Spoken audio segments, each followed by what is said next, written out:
1967 MGC GT. So obviously it's different from your standard MGB GT with the 1800 4-cylinder engine. They made 9,000 MGCs, half of them coupes, half of them convertibles. See, quite a small number when you think that there's over 500,000 Bs made. The Cs, the main difference is you've got a 3-litre 6-cylinder engine, which started life as the same engine that you find in the Healy 3000.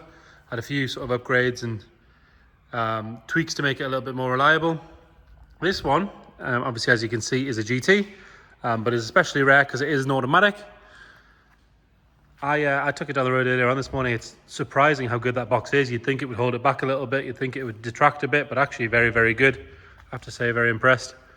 Start by having a look at the bodywork. If we start on the driver's side and look down this side, you can see it's lovely and straight all the way down there. It's not full of ripples or fillet or dents or anything like that. Driver's front wing, nice and clean all the way around that arch. You can get your finger in there. It's nice and sharp all the way down there. A couple of minor little stone chips on the bottom, but nothing at all to worry about. And then we've got obviously slightly larger than your standard B series wheels. These are 15-inch, all stamped up, made in the UK, KN on the left, with good quality Goodyear tyres all round. Believe they're matching. We'll check them as we go. There's no sign of any real marks on that wing generally. Down the bottom here, which is where you'd start to find the rust, that's lovely and clean and tidy, as you can see. All the way up to the stainless steel trim, which is nice and neat all the way back. And then on an MG, the place you want to check is these seams. Apart from a little bit of dirt in there, which will get cleaned out, those seams are all lovely and tidy. Quite often the paint can crack and cause a bit of corrosion, but as you can see, all good on there. Rest of the top of the wing, nice and tidy. Around the bottom of the windscreen is all good all the way along. Nice and tidy coming up that A-pillar and along the leading edge of the roof. Coming up onto the roof, you can see it is nice and flat. It's not got any ripples or dents in it. Gutters are all nice and clean and free from corrosion. Trim around all the windows, it's nice and tidy. Seals look to be quite new as well. Chrome work around the mirrors, nice. For being really picky, there's a little bit of pitting on the bottom of the stanchion there. Rest of that door, it's all nice and neat. And again, another spot you want to look at is that sill section there where the seam is. Again, on this one you can see it's nice and clean. If we pop the camera underneath, see that sill all the way along, with the exception of a little bit of road dirt that one's cleaned off, which we'll do. It is nice and tidy under there. And if you go further underneath, it does look to be all good under there as well. Continuing our way down this side, comes on the rear arch, and again you normally get some stone chips causing corrosion up this section here. That's all nice and tidy. You can get your hand around, it's nice and sharp all the way around, even down to the bottom section here, which again is all good. Another good wheel and Goodyear tyre. Have another look up this side from here. You can see it's nice and straight all the way up. Coming around on the back, rear bumper sits nice and straight. Both tail lights are bright and clear. Have a look underneath there, that valance is all nice all the way along. Chrome work on the bumper is pretty good. It could do with a bit of a polish, but it is pretty good. Got your correct MGC GT badging on there. So obviously the GT for the coupe, C for the engine, and the other upgrades. I believe they have different suspension, things like that from standard, but we'll detail all of that in the description. Round the seal on the rear screen, there's no sign of any corrosion or anything coming through there. All the paintwork on the back is nice and tidy. It's good around the filler cap again. Normally you get a bit of a spillage and some marks, but that's all good. Coming round onto the passenger side, you can see up this side, nice and straight again. You want to check these seams along this section here, and again, they're all good.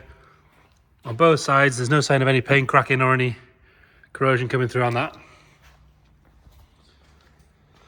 Again, bottom of the rear quarter here and through the arch, all nice and sharp all the way around. Another good wheel and matching Goodyear tyre. No real marks to notice on that rear quarter. Can have another look at the roof from this side. Check the windscreen out. Again, around that seal.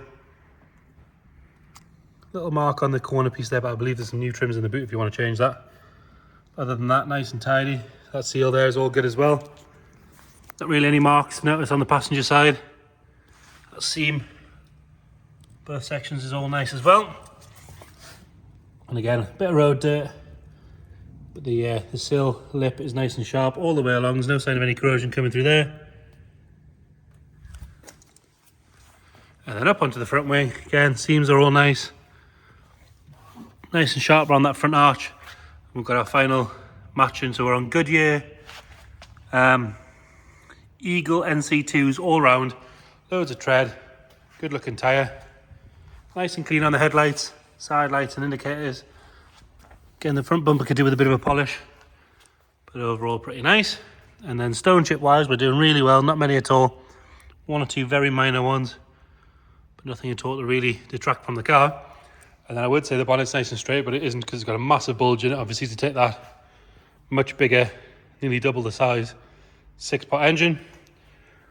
But there isn't any ripples or dents. All the trim is nice on it as well. Moving on to the interior.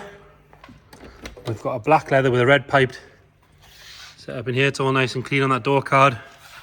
Door shut on this side is nice as well. Really nice condition on the seats. I'm guessing these have been redone at some point. Lovely and firm on the bolsters. The red piping is nice and tidy. It hasn't split or been pulled away. The seats itself, lovely and comfy. It's got the Mountney steering wheel in there. We do have an immobilizer fitted, which is a nice easy job. You just plug it in to undo it. And it's got the wood pack on the dash. Wood's in lovely condition on this side. We'll check the other side as we go. It shows 64,000 miles on the clock. We'll check that and report back in the description. You check that out. And then in here we've got a couple of matching cushions if you want those. And then that rear bench looks to be in nice condition. The carpet set's nice and dark. Headlining's good. There's no sign of any trapped moisture or anything in there. No sign of any damp. No funny smells or anything like that. Into the boot. There you go. As I say, we've got some spare trim. Carpet set looks to be nice and tidy in there. The correct wood boards underneath. If we lift that up, if I unhook it, that is.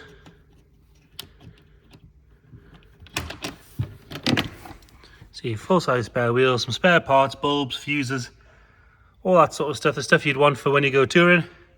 Metalwork in here is all nice and clean and dry. Obviously the C was designed more as a sort of sports tourer than the B with that big engine. And then passenger side, nice and clean on that door card. Nothing really to report on the passenger seat. Very light scratch on the wood there for being really picky. But other than that, nice and neat. The leather section on the top is all good too. Like I say, I've had this one down the road this morning. Surprised at how well it goes with an auto box.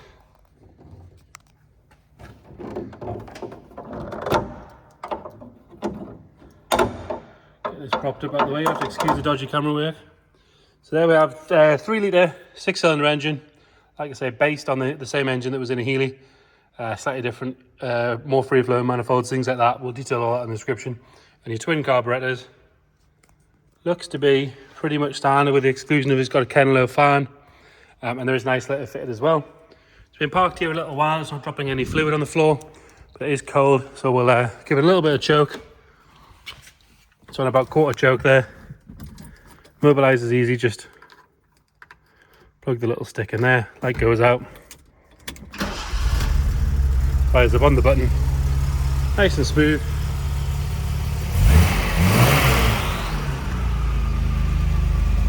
Nothing nasty flying out the back. Sitting at about 1,000 revs there, just with a little bit of choke on.